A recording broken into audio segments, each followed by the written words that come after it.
Hi, నమస్తే. అందరూ ఎలా ఉన్నారు? అందరూ బాగున్నారని అనుకుంటున్నాను. సో, నేను ఈ వీడియో చేయడానికి ఒక చిన్న రీజన్ ఉంది. సో, కోవిడ్ సిచ్యువేషన్స్లో అందరూ చాలా ఇబ్బంది పడుతున్నారు. చాలా ప్యానిక్గా ఫీల్ అవుతున్నారు. ఇటువంటి మూమెంట్లో మనకి నెక్స్ట్ వీక్ ఎగ్జామ్స్ పెట్టారు. సో, అందుకు గాను ఒక చిన్న కోవిడ్ అవేర్నెస్ ఇద్దామని చెప్పి నాకు అనిపించింది. ఈ వీడియోలో నా ఎక్స్పీరియన్సెస్, నా రిలేటివ్స్కి వచ్చిన కరోనా సినారియోస్ ఎలా ఉన్నాయి, నా ఫ్రెండ్స్కి వచ్చిన సినారియోస్ ఎలా ఉన్నాయి, ఎక్స్పీరియన్స్ మీతో షేర్ చేసుకుంటే సో దట్ మీరు దానివల్ల బెనిఫిట్ అవుతారని చెప్పి నాకు అనిపించింది. So let's begin. సో ముందుగా మనం చూసుకుంటే ఒక చిన్న ఈ వీడియో నేను ఎలా చేస్తానంటే బేసిక్ డేటా దగ్గర నుంచి అనాలిసిస్ ఇచ్చుకుంటూ ఓవరాల్గా మనం తీసుకోవాల్సిన ప్రికాషన్స్ ఎలా ఉండాలని చెప్పి నేను ఎండ్ చేస్తానండి. సో ఇప్పుడున్నట్టు ఏంటంటే mostly negative results, positive symptoms అని ఒకటి నెట్లో కొంచెం యాక్టివ్గా ఉంది. అంటే టెస్ట్ రిజల్ట్స్ చేసినప్పుడు వచ్చే రిజల్ట్ని బట్టి, అంటే టెస్ట్ చేసినప్పుడు వచ్చే రిజల్ట్స్కి యాక్చువల్గా పేషెంట్ కండిషన్కి డిఫరెన్స్ కనిపిస్తుంది. అది ఎలా ఉంది అంటే నేను ఇప్పుడు 4 టైప్స్గా దాన్ని డివైడ్ చేసామన్నమాట. ఒకటి పాజిటివ్ టెస్ట్, పాజిటివ్ సిమ్టమ్స్. అంటే ఎవరికైతే కరోనా టెస్ట్ చేస్తారో అతనికి టెస్ట్ పాజిటివ్ వస్తుంది, అతనికి సిమ్టమ్స్ కూడా ఉంటాయి. సిమ్టమ్స్ అంటే ఏంటి? కోల్డ్, కాఫ్, బాడీ పెయిన్స్, మీకు తెలిసినవి అన్నీ. సెకండ్ సినారియో ఏంటి? Positive test, negative results. అంటే ఇతనికి టెస్ట్ చేసినప్పుడు పాజిటివ్ వస్తుంది, సిమ్టమ్స్ మాత్రం ఏమీ ఉండవు, అసిమ్టమాటిక్గా ఉంటారు. బాడీ పెయిన్స్ ఉండవు, ఫీవర్ ఉండదు, ఏమీ ఉండదు, కానీ కరోనా పాజిటివ్ ఉంటుంది. వీళ్ళని అసిమ్టమాటిక్ పేషెంట్స్ అంటారు. ఇది సెకండ్ కేటగిరీ. థర్డ్ కేటగిరీకి వస్తే నెగిటివ్ టెస్ట్, నెగిటివ్ సిమ్టమ్స్. అంటే టెస్ట్ చేసినప్పుడు నెగిటివ్ వస్తుంది, సిమ్టమ్స్ కూడా ఉండదు. అంటే వీళ్ళు హెల్తీ పర్సన్స్ అని ఒక అంచనాకు రావచ్చు. పూర్తిగా హెల్తీ పర్సన్స్ కాదు అని నేను అంటాను, ఎందుకంటే నీకు చెప్తాను తర్వాత. నెగిటివ్ టెస్ట్, పాజిటివ్ సిమ్టమ్స్, ఇది హాట్ టాపిక్ ఇప్పుడు. చాలా ఈ రీసెర్చ్ అనాలిసిస్ వీళ్ళంతా కూడా రీసెర్చ్ చేసే ఒక ఇంపార్టెంట్ ఆస్పెక్ట్ ఇది. అంటే టెస్ట్ చేసినప్పుడు ఏమో నెగిటివ్ వస్తుంది, కానీ సిమ్టమ్స్ మాత్రం అలాగే ఉంటాయి. ఆ టెస్ట్ చేయడానికి ఒక 1 డే ముందు కానీ, ఆ టెస్ట్ చేసి రిపోర్ట్ వచ్చిన తర్వాత కూడా వాళ్ళకి పాజిటివ్ సిమ్టమ్స్ ఉంటాయి. అంటే టెస్ట్లో నెగిటివ్ వస్తుంది, సిమ్టమ్స్ ఏమో ఉంటాయి. ఇది 4 కేటగిరీస్. ఈ 4 కేటగిరీస్లో పాజిటివ్ వచ్చి పాజిటివ్ సిమ్టమ్స్ ఉంటే వాళ్ళు కేర్ తీసుకుంటే తగ్గిపోతుంది. సెకండ్, పాజిటివ్ టెస్ట్లో పాజిటివ్ వచ్చి నెగిటివ్ సిమ్టమ్స్ ఉన్నవాళ్ళు కొంచెం డేంజరస్. కొంచెం ఏంటి, చాలా డేంజరస్. వాళ్ళు క్యారియర్స్గా మనం అనుకోవచ్చు. వాళ్ళు సిమ్టమ్స్ ఉండవు, వాళ్ళకి ఉన్నట్టు తెలీదు, కానీ వాళ్ళు అందరికీ స్ప్రెడ్ చేస్తూ ఉంటారన్నమాట. సో నేను చెప్పిన ఈ 4th కేటగిరీ ఏదైతే ఉందో, టెస్ట్లో నెగిటివ్ వస్తుంది, సిమ్టమ్స్ మాత్రం ఉంటాయి. వీళ్ళు మాత్రం చాలా చాలా చాలా కేర్ఫుల్గా ఉండాలి. టెస్ట్లో నెగిటివ్ వచ్చింది కదా అని చెప్పి మనము ఎలా పడితే అలాగా ఎక్కడికైతే అలా వెళ్ళడం అనేది ఉండకూడదండి. ఎందుకంటే మన సిమ్టమ్స్ని బట్టి, సిమ్టమ్స్ ఉంటే మాత్రం ఖచ్చితంగా మనము దానికి కేర్ తీసుకోవాలి. అది ఎందుకు అంటే నేను ఇప్పుడు చెప్తాను మీకు కొన్ని ఎగ్జాంపుల్స్. అది మీకు తెలుసుకోవాలంటే టెస్ట్ గురించి తెలుసుకోవాలి. కరోనా టెస్ట్లు బేసిక్గా 2 రకాలు చేస్తారండి మన ఇండియాలో. మోస్ట్లీ అదర్ కంట్రీస్లో కూడా 2 చేస్తారు. అవేంటంటే ఆర్టీపీసీఆర్ టెస్ట్ ఒకటి, ర్యాపిడ్ యాంటీజెన్ టెస్ట్ ఒకటి చేస్తారండి. ఆర్టీపీసీఆర్ అనేది కొంచెం టైం టేకింగ్ ప్రాసెస్, కాకపోతే కొంచెం యాక్యురేట్గా ఉంటుంది. ర్యాపిడ్ యాంటీజెన్ టెస్ట్ అనేది కొంచెం ఫాస్ట్గా ఉంటుంది, కాకపోతే రిజల్ట్స్ అంత సాటిస్ఫాక్టరీగా ఉండవు. దురదృష్టవశాత్తు మన ఇండియాలో, అందులోనూ ఆంధ్రప్రదేశ్ ఇక్కడంతా కూడా ర్యాపిడ్ యాంటీజెన్ టెస్ట్లే చేస్తున్నారండి. ఈ ర్యాపిడ్ యాంటీజెన్ టెస్ట్లతో ప్రాబ్లం ఏంటంటే యాక్యురసీ ఏదైతే ఉంటుందో అది 50 to 60% యాక్యురసీనే ఉంటుంది. అంటే 100 మందికి టెస్ట్ చేసినప్పుడు 50-60 మందికి పాజిటివ్ అని చూపిస్తుంది, మిగతా వాళ్ళకి పాజిటివ్ ఉన్నా కానీ నెగిటివ్ చూపిస్తుంది. అది ఒక పెద్ద మైనస్ పాయింట్. ఆర్టీపీసీఆర్ టెస్ట్లో కూడా ఇంతే, కాకపోతే అక్కడ 70% యాక్యురసీ ఉంటుంది, 30% యాక్యురసీ ఉండదు. అంటే 100 మందికి టెస్ట్ చేసినప్పుడు 70-80 మందికి మాత్రమే పాజిటివ్ అని చూపిస్తుంది, రిమైనింగ్ వాళ్ళకి పాజిటివ్ అని చూపించదు, ఇన్స్పైట్ వాళ్ళకి పాజిటివ్ ఉన్నా కానీ. సో ఈ సినారియో తీసుకుంటే ప్రీవియస్గా టెస్ట్లో నెగిటివ్ వస్తుంది కానీ సిమ్టమ్స్ ఉన్నాయి అంటే ఇది రీజన్. ఈ రీజన్ వల్ల టెస్టింగ్ అనేది అంత యాక్యురేట్గా లేదు, అందుకని చెప్పి ఈ టెస్ట్లు అంత యాక్యురేట్గా లేవన్నమాట. అది మీరు తెలుసుకోవాల్సిన విషయం. సో చాలా కేర్ఫుల్గా ఉండండి, చాలా అప్రమత్తంగా ఉండాలి, ప్రతి చిన్న విషయాన్ని మనం గమనించుకుంటూ ముందుకెళ్ళాలి. ఎలాగైతే మాస్కులు వేసుకోవాలి, సోషల్ డిస్టెన్సింగ్ ఫాలో అవ్వాలి, చాలా బయటికి వెళ్ళినప్పుడు చాలా కేర్ఫుల్గా శానిటైజ్ చేసుకుంటూ ముందుకెళ్ళాలి అని చెప్పి ఎలా అయితే చెప్తారో, ఆ సోషల్ డిస్టెన్సింగ్కి అలాంటి పదమైన మెడికల్ డిస్టెన్సింగ్ అని ఒకటి ఉందండి. అది మీతో చెప్పుకోవాలి. మెడికల్ డిస్టెన్సింగ్ అంటే ఎవరికైతే అంటే గవర్నమెంట్ పరంగా చెప్తున్నాయి. ఇప్పుడు మనకి ఒక పర్సన్ ఉన్నారు, ఆ పర్సన్కి సిమ్టమ్స్ వస్తాయి కానీ ఆ సిమ్టమ్స్ని వాళ్ళు ఐడెంటిఫై చేయలేకపోతారు. ఇవి కరోనా సిమ్టమ్సా లేకపోతే ఇవి ఈ సిమ్టమ్స్ వస్తే ఇది కరోనా అయి ఉండొచ్చు అని చెప్పి వాళ్ళు అంచనా వేయలేకపోతారు. అది ఒకటి. తర్వాత అలా అంచనా వేసిన 3 to 6 డేస్లో వాళ్ళు హాస్పిటల్కి వెళ్ళకుండా ఇంట్లోనే ఉండి లేకపోతే ఏదో ఆ సెల్ఫ్ మెడికేషన్ చేసుకుంటూ అలా ఇలా ఉండడం వల్ల వీళ్ళు యాక్చువల్ మెడికేషన్స్కి డిస్టెన్స్ అయిపోతున్నారు. సో దాన్ని మెడికల్ డిస్టెన్సింగ్ అంటారు. అంటే 2 పాయింట్స్. ఒకటి, సిమ్టమ్స్ని ఐడెంటిఫై చేయలేకపోవడము, రెండోది ఐడెంటిఫై చేసిన తర్వాత కూడా ఆ మెడికేషన్ వాళ్ళకి అందకపోవడము. ఇది ఇప్పుడు ఇండియాలో చాలా ఎక్కువ అయిపోయింది. అందువల్ల ఏంటి ప్రాబ్లం? ఇప్పుడు నేనే ఉన్నాను, నాకు సిమ్టమ్స్ లేవు, నాకు కరోనా పాజిటివ్ ఉండుండొచ్చు, అయినా కానీ ఇప్పుడు సిమ్టమ్స్ లేవు కాబట్టి నేను తిరగచ్చా అంటే నేను తిరగకూడదు. నేను సిమ్టమ్స్ చెక్ చేసుకోవాలి. సిమ్టమ్స్ చెక్ చేసుకున్న తర్వాత నాకు లేవు అనుకుంటే నేను హ్యాపీ. లేదంటే ఒక బి అనే పర్సన్ ఒకరు ఉంటారు, లేకపోతే ఏ అనే ఒక పర్సన్ ఉంటారు. వాళ్ళు సిమ్టమ్స్ ఉన్నా కానీ ఇది కరోనా కాదు అని అనుకుంటూ ఉంటే ఏంటి ప్రాబ్లం వస్తుందంటే, ఒకటి, వాళ్ళు అవతల వాళ్ళకి ఎక్కువ స్ప్రెడ్ చేస్తారు. సెకండ్ పాయింట్, వాళ్ళ బాడీలో వైరల్ లోడ్ ఎక్కువైపోతుంటుంది. అంటే ప్రతిరోజు ఆ వైరస్ ఆ వ్యక్తిని దెబ్బతీసే ఒక ప్రక్రియ అనేది చాలా ఫాస్ట్గా వెళ్ళిపోతుంటుంది. సో వాళ్ళు ఎక్కువ మందికి స్ప్రెడ్ చేస్తారు, వాళ్ళల్లో వాళ్ళకు కూడా ఆ వైరస్ లోడ్ అనేది ఎక్కువైపోతుంది. సో ఇందుకు చాలా కేర్ఫుల్గా మన బాడీలో ఎటువంటి చేంజెస్ వస్తున్నాయో మనం తెలుసుకొని తీరాల్సిందే. సో బేసిక్ సిమ్టమ్స్ మీకు ఆల్రెడీ తెలుసు. అండ్ ఈ మధ్య రీసెర్చ్లో భాగంగా కొన్ని అడిషనల్ సిమ్టమ్స్ కూడా కరోనాకి యాడ్ చేశారు. అవేంటో మీరు తెలుసుకోండి. So mostly cold, cough, fever, body pains, తర్వాత వీక్నెస్ అనేది కొన్ని ఉంటాయి.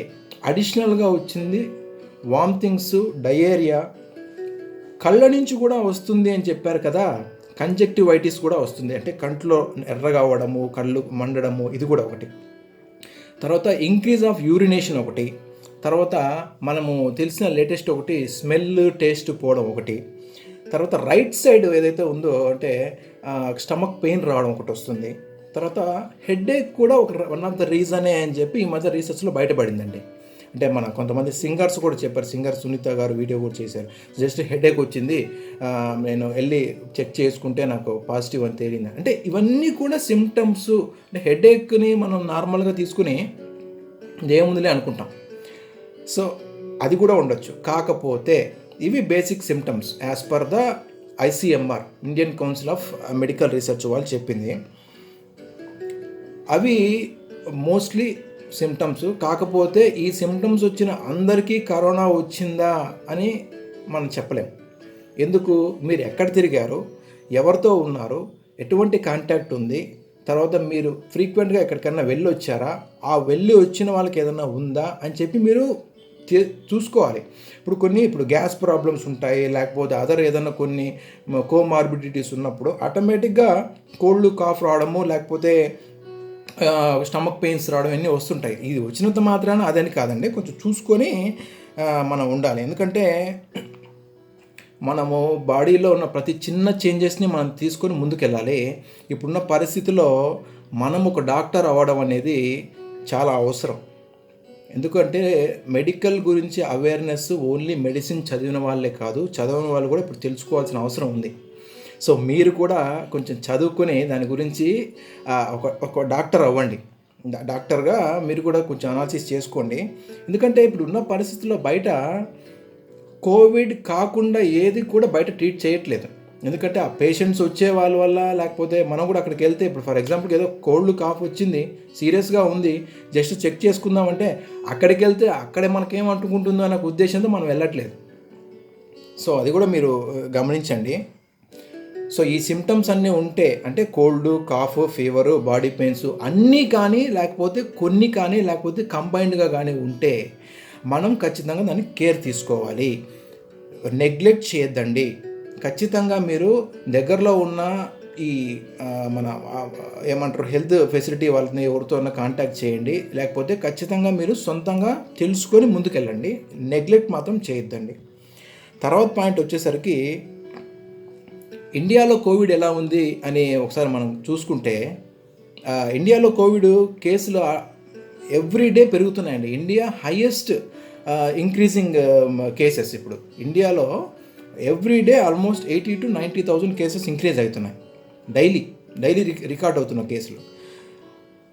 అందులో భాగంగా ఇప్పుడు మనకి ఇండియా ఇప్పుడు 42 lakhs కేసులు వచ్చాయి ఓవరాల్గా ఇండియా వైడ్గా నిన్నటి లెక్క ప్రకారం. ఈ కేసులు వచ్చినాయి, మనకి తగ్గించుకోవాలంటే గవర్నమెంట్ అయినా కానీ మనమైనా ఎవరైనా కానీ చేయాల్సింది ఏంటంటే ముందు జాగ్రత్త ఉండాలి. గవర్నమెంట్ కూడా ఒక చేయాలండి, టెస్టింగ్, ట్రేసింగ్, ట్రీటింగ్. అంటే టెస్ట్ చేయాలి, వాళ్ళ చుట్టూ ఎవరికన్నా ఉన్నారు ట్రేస్ చేయాలి, తర్వాత ట్రాక్ చేయాలి ఎలా ఉంది, వాళ్ళ ట్రీట్మెంట్ ఎలా ఉంది, తర్వాత ఓవరాల్గా టెస్టింగ్ పెంచాలి, బాగా టెస్టింగ్ పెంచాలి. ఇప్పుడు యాక్టివ్ కేసులు ఇండియాలో పెరుగుతున్నాయి. కాకపోతే ఇప్పుడున్న కేసులు ఈ 42 లక్షలు అనేది కరెక్ట్ నెంబరేనా? 42 లక్షలు కరెక్ట్ నెంబరు అఫీషియల్గా అయినా కానీ, ఏదైతే మనం ఇందాక మాట్లాడుకున్నట్టు ర్యాపిడ్ టెస్ట్ కిట్లు అంత యాక్యురసీ లేదని మనం అనుకున్నప్పుడు ఏమవుతుందంటే ఆ నెంబర్ అనేది యాక్చువల్ నెంబర్ అయి ఉండదండి. ఆ మిస్సింగ్ నెంబర్ 30%, 40% మిస్సింగ్ అంతా యాడ్ చేసుకుంటే ఓవరాల్గా చాలా ఎక్కువ వస్తుంది కేసెస్. సో ఇండియా ఇప్పుడు బ్రెజిల్ని క్రాస్ చేసి నెంబర్ 2 అంటే second position, world's second most affected కంట్రీగా ఇండియా ఇప్పుడు ప్లేస్లో వచ్చింది. తర్వాత మీరు తెలుసుకోవాల్సిన ఒక విషయం ఏంటంటే గవర్నమెంట్ కూడా ఏం చేయలేదండి. లాక్డౌన్ పెట్టింది, 6 నెలలు 7 నెలలు దాన్ని కట్టడి చేశారు. తర్వాత ఇప్పుడు అన్లాక్ చేశారు. అన్లాక్ 4లో ఉన్నాం. అన్లాక్ 4లో ఉన్నప్పుడు కూడా అది అన్లాక్ 4లో లేదు, అన్లాక్ 10 లాగా ఉంది బయట చూస్తే. ఇప్పుడు ఈ విషయాలన్నీ మీరు చూస్తుంటే ఇప్పుడు రేపు నెక్స్ట్ వీక్ నుంచి ఎగ్జామ్స్కి బయటికి రావాలి. ఇన్ని రోజులు ఏదో ఫ్రిడ్జ్లో పెట్టిన యాపిల్ పండులాగా, లేదంటే ఆ పౌడర్ బాక్స్లో పెట్టిన పౌడర్ చెండులాగా స్మూత్గా నీట్గా ఉన్న మనమంతా ఇప్పుడు సడన్గా బయటికి సమాజంలోకి రావాల్సి ఉంది ఇప్పుడు. ఎందుకంటే ఇది ఒక ఈ జీవితం అనే ఒక ఈ ముందుకు సాగే జర్నీలో ఇదొక పడవ ప్రయాణం అనుకుంటే, జస్ట్ కొద్ది రోజులు ఈ గట్టు నుంచి ఆ గట్టు దాటడానికి అక్కడ ఆబ్స్టకిల్స్ ఎక్కువ ఉన్నాయి, మొసళ్ళు, పెద్ద పెద్ద పాములన్నీ అడ్డం ఉన్నాయి, అందుకని చెప్పి మనం వెళ్ళలేదు అని చెప్పి బ్రేక్ వేసాం. 6 నెలలు బ్రేక్ వేసాం. ఇంకా ముందుకు వెళ్ళకపోతే మనము జీవితము ముందుకు సాగించాలంటే ముందుకు వెళ్ళాల్సిందే. కానీ ఎలా పడితే అలా వెళ్తే ఇరుక్కుపోతాం, లేకపోతే నదిలో కొట్టుకుపోతాం. జాగ్రత్తగా ఉండండి. అలా జరగకుండా ఉండాలంటే ప్రికాషన్స్ తీసుకోవాలి, చాలా కేర్ఫుల్గా ఉండాలి, అనాలిసిస్ చేసుకోవాలి, మనమే డాక్టర్స్ అవ్వాలి. అది మాత్రం కంపల్సరీ. ఇదొకటి కాకుండా గవర్నమెంట్ ఎందుకండి ఇప్పుడు ఇన్ని కేసులు పెరుగుతున్నాయి, ఫస్ట్లో కేసులు లేవు, ఇప్పుడు కేసులు పెరుగుతున్నాయి, డైలీ 1 lakh వస్తుంది, అయినా కానీ అన్లాక్ ఇచ్చింది ఎందుకు అంటే హర్డ్ ఇమ్యూనిటీ పెరుగుతుందేమో అనే ఒక ఛాన్స్, అంటే పెరగాలని.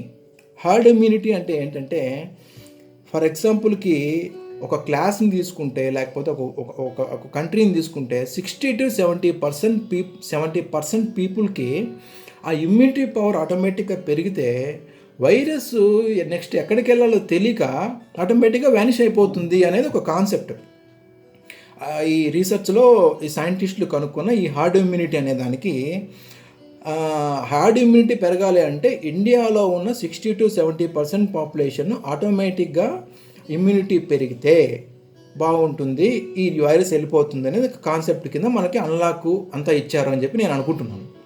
అయితే 60-70% పాపులేషన్ అంటే మనకి చాలా ఎక్కువ పాపులేషన్. ఇప్పుడు మీరు హార్డ్ ఇమ్యూనిటీ కేసులు చూసుకుంటే మీరు చిన్న తెలుసుకోవాలి. What is case and what is infection. Case అంటే ఎవరికైతే సిమ్టమ్స్ ఉంటాయో వాళ్ళు టెస్ట్ చేయించుకొని పాజిటివ్ అని తేలితే వాళ్ళని కేస్ అంటారు, కోవిడ్-19 కేస్. అయితే ఎవరైతే ఇన్ఫెక్షన్ బారిన పడున్నారో వాళ్ళకి టెస్ట్ చేసి ఉండరు కానీ వాళ్ళకి వైరస్ ఉంటుంది, వాళ్ళు ఇన్ఫెక్టెడ్ పర్సన్స్. ఫర్ ఎగ్జాంపుల్కి ఒక ఊర్లో తీసుకుంటే 100 కేసులు ఉంటే 1000 ఇన్ఫెక్షన్ కేసులు ఉంటాయి. మీకు ఐడియా వస్తుందా? అలాగే ఇండియాలో యాజ్ పర్ అఫీషియల్గా 0.02 లేదా 0.2% మనకి కేసులు అనుకుంటే ఇన్ఫెక్షన్ ఇంటూ 5 times 10 times వేశారు. అంటే మనకి 2-3% అని క్యాల్కులేషన్ వచ్చింది. అంటే 2-3% ఇన్ఫెక్షన్ ఉండుండొచ్చు అని చెప్పి. కానీ యాక్చువల్గా అలా ఉండదు. ఎందుకంటే మన కేసులు కానీ ఈ నెంబర్ కానీ ఇదంతా కూడా యాక్చువల్గా కరెక్ట్గా లేదనుకుంటే ఈ నెంబర్ ఇంకా ఎక్కువ మల్టిప్లై అయ్యే అవకాశం ఉంది. ఆ లెక్కను చూసుకుంటే 40-50 అంటే 2%-3%కే మన డెత్ రేట్ 53,000-54,000 ఉంది. 40-50-60% అంటే దాదాపు 8-10 లక్షల మంది చనిపోతారు అది వచ్చేసరికి. సో అంత రిస్క్ మనము గవర్నమెంట్ తీసుకోలేదు, మనము తీసుకోలేము. అది జరగాలంటే మాత్రం ఖచ్చితంగా మనము సొంతంగా ఇమ్యూనిటీ పెంచుకోవాలి. ఇప్పుడు హార్డ్ ఇమ్యూనిటీ అంటారు. హార్డ్ ఇమ్యూనిటీ రావాలంటే ఎలా వస్తుంది? ఒకటి వ్యాక్సిన్ వేయాలి, లేదంటే కరోనా వైరస్ వచ్చి తగ్గిపోయి ఆ యాంటీబాడీస్ పెరిగితే మీకు ఇమ్యూనిటీ వస్తుంది. ఈ రెండే తప్ప వేరే విధంగా ఎలా వస్తుంది ఇమ్యూనిటీ? మోస్ట్లీ అంతే వస్తుంది.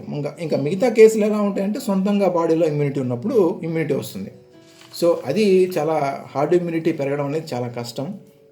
ఇంకోటి ఏదో వ్యాక్సిన్ వస్తుంది మనం అంతా వీలైనంత తొందరగా వీలైనంత తొందరగా మనం బయటపడిపోవచ్చు అంటాం. సో వ్యాక్సిన్ అనేది అంత ఈజీ కాదు. ఇప్పుడున్న కండిషన్స్లో వ్యాక్సిన్ రావడం చాలా కష్టం అండి. ఇప్పుడు మీరు చూసుకుంటే వ్యాక్సిన్ ఎవరెవరు తయారు చేస్తున్నారు? ఒకటి ఆక్స్ఫోర్డ్ యూనివర్సిటీ ఉంది కదా, ఆక్స్ఫోర్డ్ యూనివర్సిటీ వాళ్ళు ఆస్ట్రాజెనికా అని ఒకటి తయారు చేస్తున్నారు. అమెరికా వాళ్ళు మోడర్నా అని చెప్పి ఒకటి తయారు చేస్తున్నారు. మన భారత్ బయోటెక్ వాళ్ళు కోవాక్సిన్ అని తయారు చేస్తున్నారు. ఇంకొకటి మోస్ట్ కాంట్రవర్షియల్ రష్యా వ్యాక్సిన్ ఒకటి వచ్చింది. సో ఇవన్నీ కూడా ఇంకా ట్రయల్ స్టేజ్లోనే ఉన్నాయి. ఇంకా అవంతా బయటకు వచ్చి ప్రొడక్షన్ చేసి అందరికీ పంచాలంటే చాలా టైం పడుతుంది. ఇప్పుడు మీరు చూసుకుంటే రష్యా వ్యాక్సిన్ కూడా ఏదైతే వచ్చిందో ఆ రష్యా వ్యాక్సిన్ కూడా యాక్యురేట్ కాదండి. ఎందుకు యాక్యురేట్ కాదంటే మీకు చెప్తాను. ఒక వ్యాక్సిన్ తయారు చేయాలంటే క్లినికల్ ట్రయల్స్ చేయాల్సి ఉంటుంది. ఒక నిమిషం. క్లినికల్ ట్రయల్స్ చేయాల్సి ఉంటుంది. క్లినికల్ ట్రయల్స్లో phase 1, phase 2, phase 3 అని 3 ఉంటాయి. సో phase 1లో టెస్ట్ చేసి ఈ వ్యాక్సిన్ ఎంత డోసేజ్ ఇస్తే మన హ్యూమన్ బాడీ యాక్సెప్ట్ చేస్తుంది అని చెప్పి మనకి ఐడియా వస్తుంది. అంటే phase 1లో ఎంత డోసేజ్. phase 2 ఏం జరుగుతుందంటే కొంతమంది హెల్తీ పీపుల్ని తీసుకొని వాళ్ళకి ఆ సెలెక్టెడ్ డోసేజ్ వేసి ఒక పీరియడ్ ఆఫ్ టైం పెడతారండి. అది సక్సెస్ అయితే phase 3, అప్పుడు phase 3లో lakhs of people, thousands of పీపుల్ని టెస్ట్ చేస్తారు. అప్పుడు ఏ నెగిటివ్ సిమ్టమ్స్ లేవు, ఏమీ లేదు అనుకుంటే మనకి దాన్ని రిలీజ్ చేస్తారు. అంటే ఇంకోటి ఏంటంటే ఎనీ వ్యాక్సిన్లో ఏముండాలంటే ఒకటి సేఫ్టీ ఉండాలి, ఎఫికసీ ఉండాలి, డ్యూరేషన్ ఉండాలి. అర్థమవుతుందా?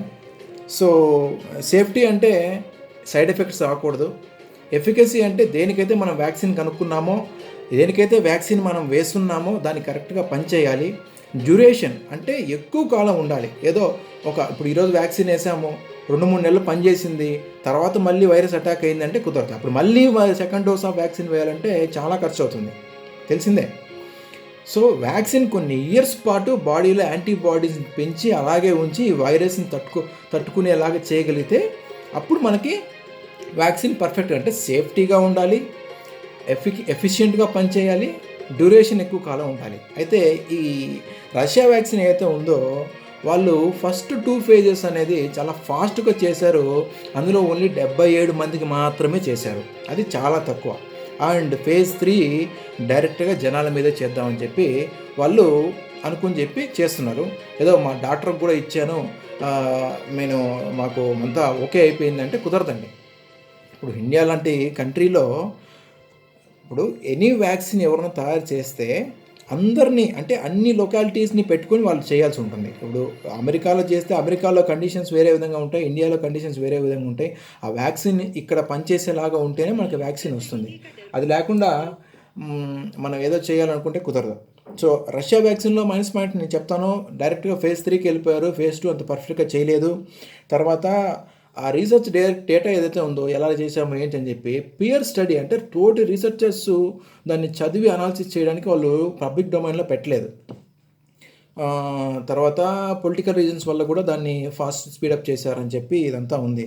సో ఏదైనా కానీ వ్యాక్సిన్ అనేది అంత ఫాస్ట్గా రాదు, వచ్చినా కానీ ఎఫిషియన్సీ ఉండదు. ఏదైనా ఉంటే మన ఇండియా, భారత్ బయోటెక్ వాళ్ళు చేసే కోవాక్సిన్ అనే దాని మీద మనము కొంచెం హోప్స్ పెట్టుకొని ఉండొచ్చు.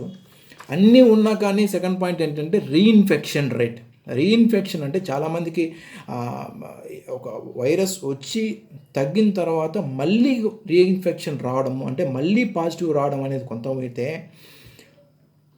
కొంతమందికి కోవిడ్ తగ్గిన తర్వాత పోస్ట్ కోవిడ్ సిమ్టమ్స్ అని కొన్ని వస్తున్నాయి. ఆ సిమ్టమ్స్ మళ్ళీ స్టమక్ పెయిన్ కానీ లేకపోతే కొన్ని లంగ్స్ ఇన్ఫెక్షన్ కానీ ఇలాంటివన్నీ వస్తున్నాయి. సో ఇవన్నీ కూడా ఆ వ్యాక్సిన్ ఏదైతే ఉందో అది వాటిని కూడా కవర్ చేసేలాగా ఉంటేనే అది పర్ఫెక్ట్ వ్యాక్సిన్ అంటారు. మీకు తెలుసు ఆక్స్ఫర్డ్ వ్యాక్సిన్ కూడా ఈరోజు దాన్ని క్లినికల్ ట్రయల్స్లో భాగంగా ఎవరికో ఒక వాలంటీర్కి అన్ఎక్స్పెక్టెడ్ సిమ్టమ్స్, అన్ఎక్స్ప్లెయిన్డ్ సిమ్టమ్స్ కొన్ని వచ్చిన దానివల్ల వ్యాక్సిన్ ట్రయల్స్ కూడా ఇప్పుడు ఆపేశారు. అంటే most effective vaccine in the world ఏదైతే మనం అనుకుంటున్నామో ఆస్ట్రాజెనికా బై ఆక్స్ఫర్డ్ యూనివర్సిటీ, వాళ్ళు హెచ్ఐవి పేషెంట్స్ మీద, కోమార్బిడిటీస్ ఉన్న షుగరు, బీపీ లేకపోతే ఇతర ప్రాబ్లమ్స్, కిడ్నీ ప్రాబ్లమ్స్ ఉన్న వాళ్ళ మీద,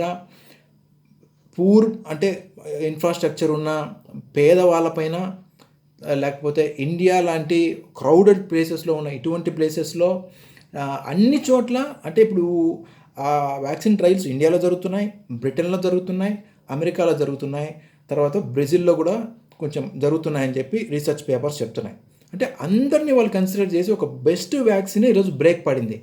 సో వ్యాక్సిన్ పైన మనం నమ్మకాలు పెట్టుకోవడం 1 year వరకు వేస్ట్. సో మనం చేయగలిగిందల్లా ఓన్లీ ఇమ్యూనిటీ పెంచుకోవడం, తర్వాత మన అవేర్నెస్, మన కోవిడ్ గురించి అవేర్నెస్ పెంచుకోవడం అనేది చాలా ఇంపార్టెంట్. సో ఇదండి నేను చెప్పదలుచుకునేది. ఇప్పుడు ఇందులో భాగంగా ఫైనల్గా మనకేంటంటే ఇంత చెప్పిన తర్వాత మళ్ళీ మనం ఏం చేయాలంటే ఒక ప్రికాషన్స్ తీసుకోవాలి.